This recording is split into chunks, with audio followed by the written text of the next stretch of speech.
airport map for Toronto Pearson Airport showing Terminal 1, and Gate 175 is approximately right here on the map.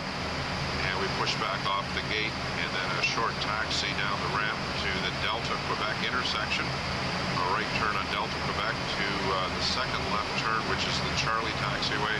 We taxi down the Charlie taxiway to the end of the runway, and we departed off runway 24 right, which is right here on the map. Okay, and on initial pushback off Gate 175, we get our pushback clearance from apron control in Toronto, and then after apron control, after we push back, they will clear us to the Delta Quebec taxiway, at which point they then switch us over to ground control, and they give us our taxi instructions to the button of runway 24 right, and at that point the ground controller switched us over to Toronto Tower, and we're under Toronto Tower's control until shortly after takeoff, at which point they then switch us over to Toronto Departure Control. This is showing our position, 49 degrees north, 100 degrees west. The static outside air temperature minus 54. And we crossed that point at 1957 Zulu, flight level 320. There's the wind, there's the component. 0 is the intensity and frequency of any turbulence that we're experiencing. And right now there's none. Our fuel on board is 91.9. I'll move the cursor over here to the send box and hit send, and now that position report is sent to our flight dispatch department. It meets the regulatory requirements that we have for every 2 hours. The next position report will be over this position here, Yankee X-Ray Sierra, and we'll send that off to flight dispatch, and they'll be able to track our progress as we go across to Marina. Notes. We have no notes to talk about. Auto brakes set at 2. Approach briefing is completed. Landing data VRAF for 30 flap is 143, and minimums of 330 feet on the radio altimeter. 330 feet descent. Pre-descent checklist complete. Activate Charlie, Whiskey 12 Alpha, service 759.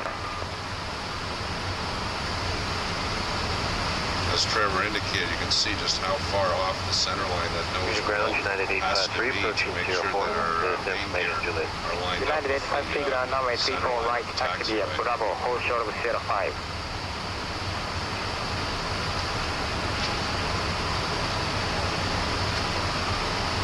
I see the Alpha down.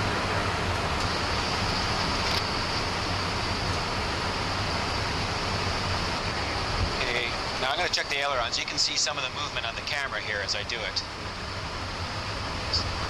Ailerons left.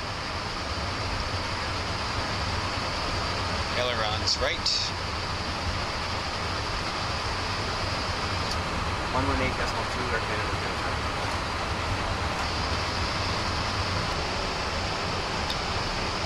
You see him clearing the runway. Ready? Air Canada 002, wind Delta 8, now wind 3 left, clear for takeoff. Clear takeoff runway 34 left, 1300.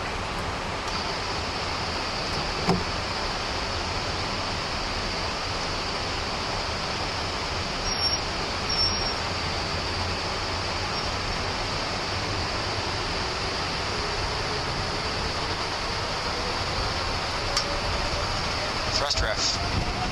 Japan Air 711, down wind 3 left, line up at 8. V1. Rotate.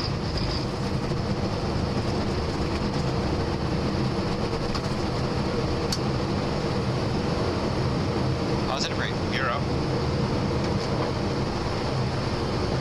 Folks, we're now level here at 35,000 feet on Air Canada 002 en route to Toronto, and we're approaching the international dateline. As you can see here on the FMC, showing east 179.5 degrees. Another half a degree will be over the dateline. And then Trevor's brought up a pictorial display of the aircraft approaching the dateline for us. As we cross this dateline, we're actually going to flip 24 hours in time. We're going to go from plus 12 UTC to minus 12 UTC in just an instant. And that'll all translate into a 13-hour time change between Tokyo and Toronto. The time in Tokyo right now is 10:30 Tuesday night. Current time in Toronto is 9:30 Tuesday morning. And that brings to mind a trivia question that I like to ask from time to time, and I'd like you to think about this and think about the answer to this question. In the United States, in the 50 United States, I'd like you to think about which is the most northerly state, the most southerly state, the most easterly state, and the most westerly state. And later on in the flight, I'll give you the answers to this question. So think about it: the most north, the most south, the most east, and the most west. It's sunrise here, and so we've turned on the camera, and it's kind of a nice picture. It's all washed out in the top here, but you can see we're producing contrails, which are just the moisture in the atmosphere and the heat of the engine causing the air to expand and cool and cause the condensation. You can also kind of see through the fan blade there. That's the fan. You can see the sun shining through. It's kind of a nice shot.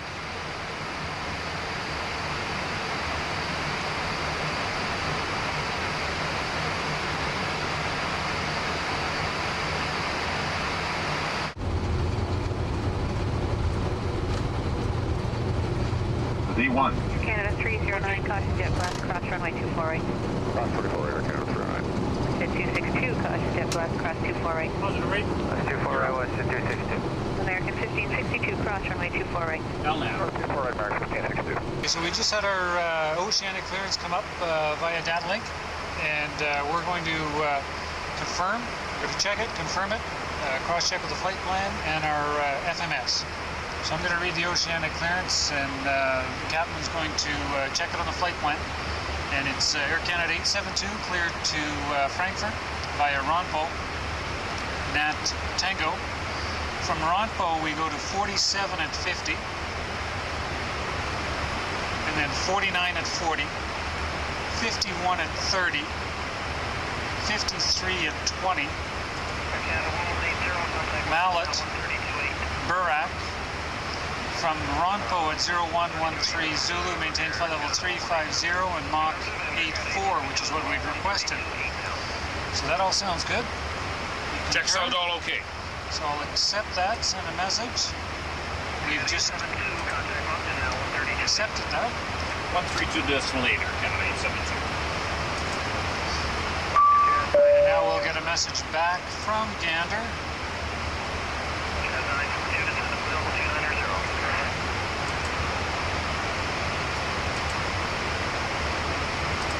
This should be our message from Gander saying clearance received and clearance is confirmed. So they are confirming our acceptance of the clearance.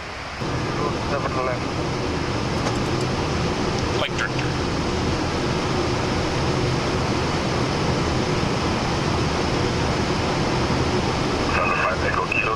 Approaching minimum. Roger. Minimums. Runway in sight. Landing.